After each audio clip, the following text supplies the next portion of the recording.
From Stettin to Trieste in the Adriatic, an iron curtain has descended across the continent.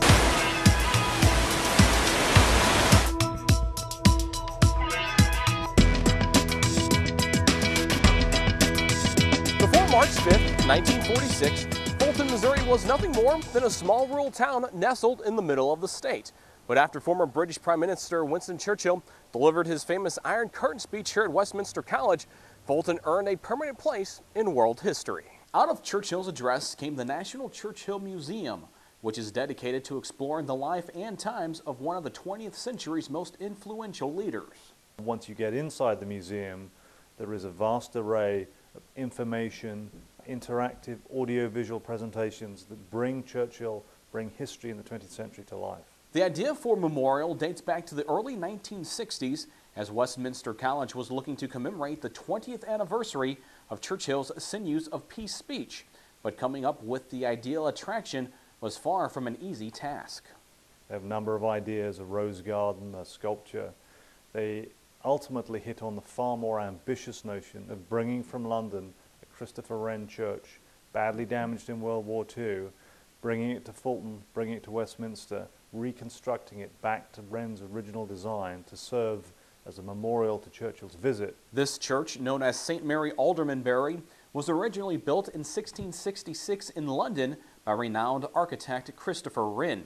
During the Nazis' Blitz of the city in World War II, the structure was gutted with only the exterior walls and interior columns left standing. The process of removing the stones from one of the world's largest cities to the middle of America, a distance of more than 5,400 miles, was a marvel in many ways. The church was disassembled and the individual stones were marked and shipped across the Atlantic and brought by rail car to Fulton, Missouri. The Times of London ran an article discussing the process and called it the largest jigsaw puzzle in history.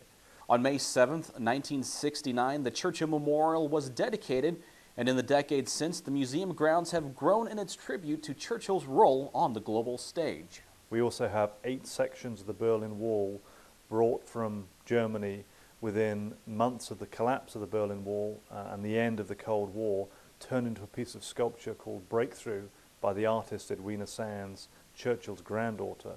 Additionally, we have a magnificent life-size Churchill sculpture by the artist Frantabelski.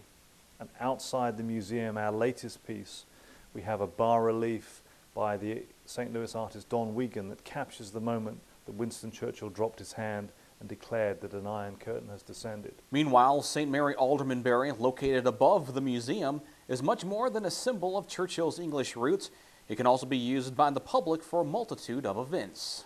The Church of St. Mary is an architectural gem. It serves principally today as Westminster College's chapel, but it's also a wonderful venue for the community, for concerts, for plays, and also a tremendous venue for weddings. And the museum hosts many exhibits with local, regional, and national appeal that have no connection to Churchill, including programs from the Smithsonian Institute.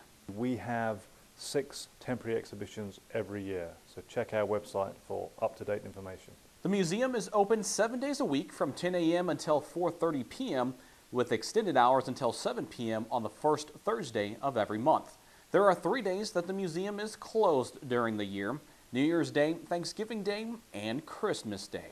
It's not often that one man and one speech can have a dramatic impact across the world, but Winston Churchill's Iron Curtain speech in Fulton did just that, as it effectively marked the beginning of the Cold War. And now Churchill's life and role in world history has forever been preserved here at the National Churchill Museum. Once you know.